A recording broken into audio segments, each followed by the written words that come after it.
Folks, here's a quick status quo. What's going on with the Anonymous' plant universe this morning? Here is the Solomon corner, doing really, really well. I do want to showcase the two really nice leaves on this Adansonii, and particularly the latest leaf of the Adansonii. This is nice. That's about, I want to say, 10 inches long, close to a foot long. Right there. Very happy with where they are all taking to this new location. I think they like it. I think they're going to do very well here, and we shall see how things progress. Kaboom, new leaf, new leaf, new leaf, and there's a couple being worked on somewhere down there in the deep, dank recesses of the jungle. Scindapsus pictus doing really well. I did a little bit more pinning back up of the vines back into the pot up top to get a speedier coverage of the bare patch, and it worked out perfectly. And now they can go do whatever they want to do. Here's the table, doing fine. The Gapertia medallion has now 5 flower stalks. There's number 3. There is number 4. And down there somewhere is number 5. There you go, way down there. Okay, there's the Dieffenbachia maculata. There is the Gapertia rattlesnake. I did want to do a video in the morning so I could capture for you the Gapertia rattlesnake when it's at its maximum spread. By 2 o'clock in the afternoon, this thing is already beginning to close up. It's already fully open at 6:30 in the morning, and yeah, by 2 o'clock it's already beginning to yeah, like that. So wanted to finally show you guys what it looks like when it's really open, and it really does soften that corner a little bit from the narrow strip here to the side strip here. So yeah, it'll stay where it is right there. The poly is already working on its next new leaf. The Islanii, I can't tell you how great they are. They both have another shoot in the pot. Okay, so this Islanii here doesn't have only this new shoot, this side corm that sprouted. There's another one coming up right there. And this Islanii, with its brand new single leaf, has a shoot right there. So yeah, I now have 5 Islanii plants in 2 pots, just from dividing one plant into 2 pots. Ain't that something? I'm really happy with how that turned out. And all I did was slice and pot, and the plant did the rest. But again, this is one of the reasons why I like doing everything in one day. I don't like to get a plant home and then, let it sit here for another week or 2 to acclimate and then whack it all over again. I like to get all the trauma done all at once. Then it's one great big trauma. Why subject it to 2 traumas separated by a short amount of time? Usually also the second trauma is, I get that the intent is to split up the trauma into 2 smaller traumas, but that second trauma ends up being much larger than what you think it is, because it just got over the first trauma, and so the next trauma hits the plant more greatly, is what happens. And it's not just in plants. I see it happen all the time with corals, with inverts, and with fish. Get it all done at once. Get the plant home, depot it, get it into your mix, do whatever you got to do, rinse out the roots, clean the leaves, everything. Okay, because all of that probably doesn't compare to the complete change in environment shock that the plant is going to go through. All that other stuff, at least as far as I can tell, is really ancillary. It truly is. The environmental change overall is really what whacks the plant the most. And if you're giving it a nice big drink afterwards anyway, you're pretty much mitigating everything you did to the roots and to the, and with the repotting and everything else. And that's really just waking them all up. So yeah, I do all my root trimming that day. I do all my media transfer that day. If it's going into a pole, I do that day. I get it all done. And then you're done, and then the plant is done, and all it has to do, and all you need to worry about, and all that's left for the plant to do from that moment is recuperate and then grow. It doesn't have to get another whack 2 to 4 weeks or a month later down the line. You're done. It's also a lot easier and better for you psychologically.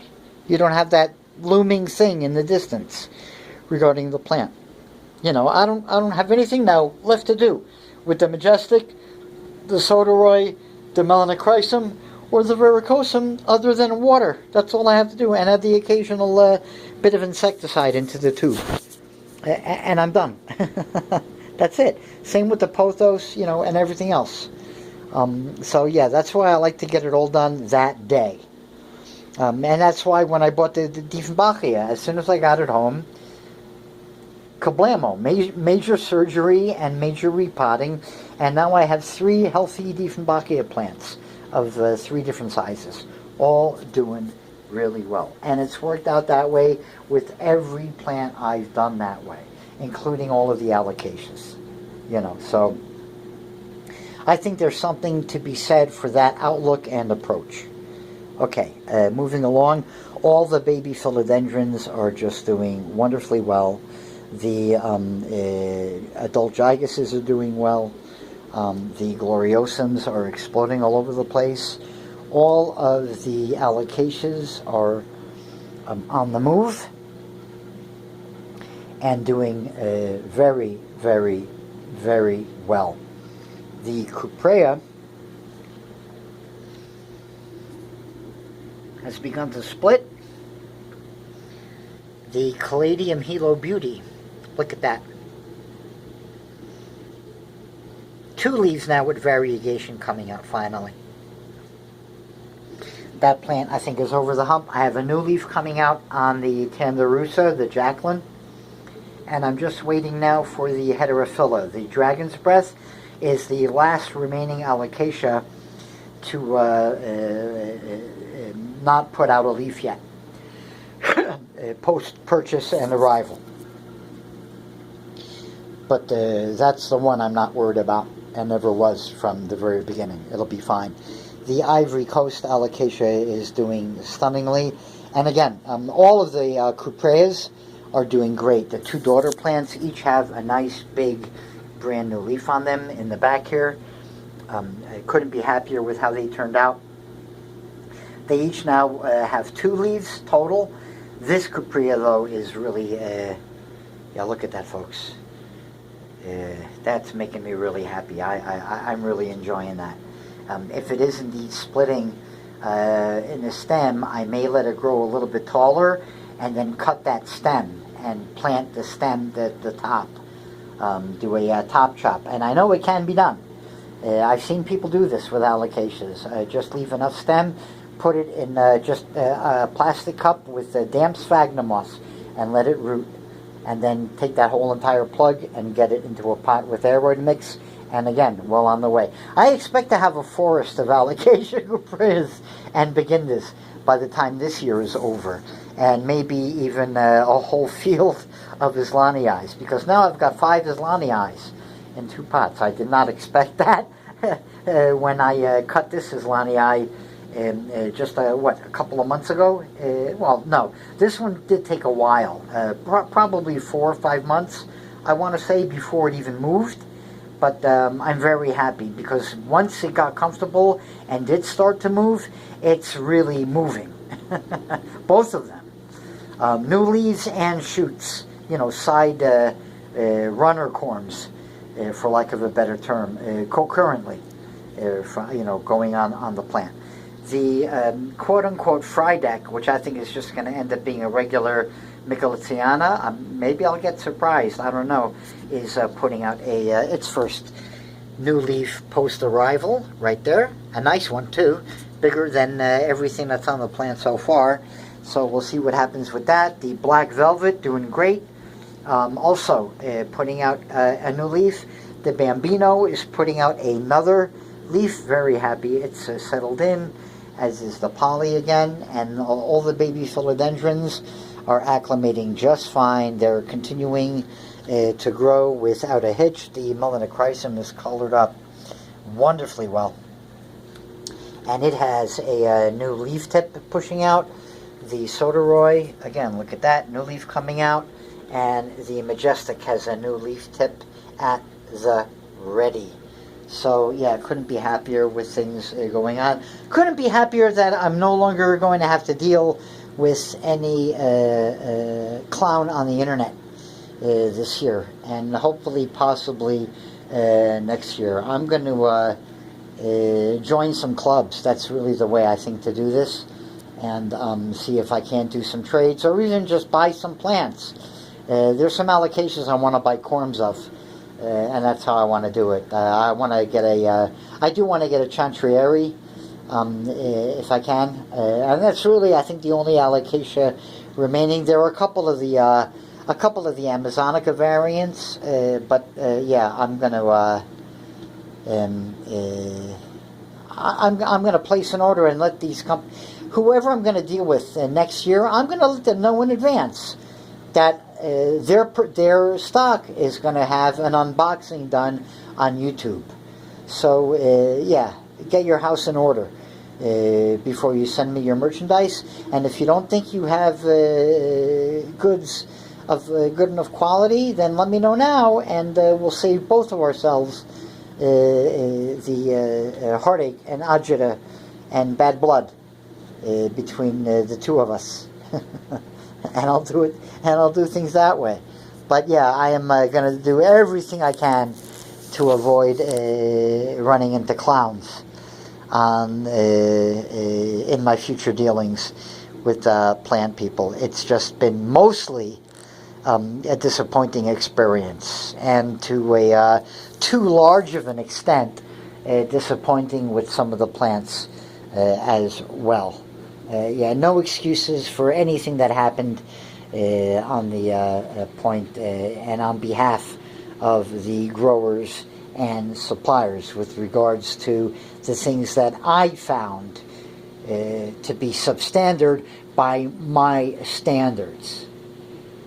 And if some clown wants to take a little air of sanctimony and moral superiority and end their handle in 1313 and comment on my videos,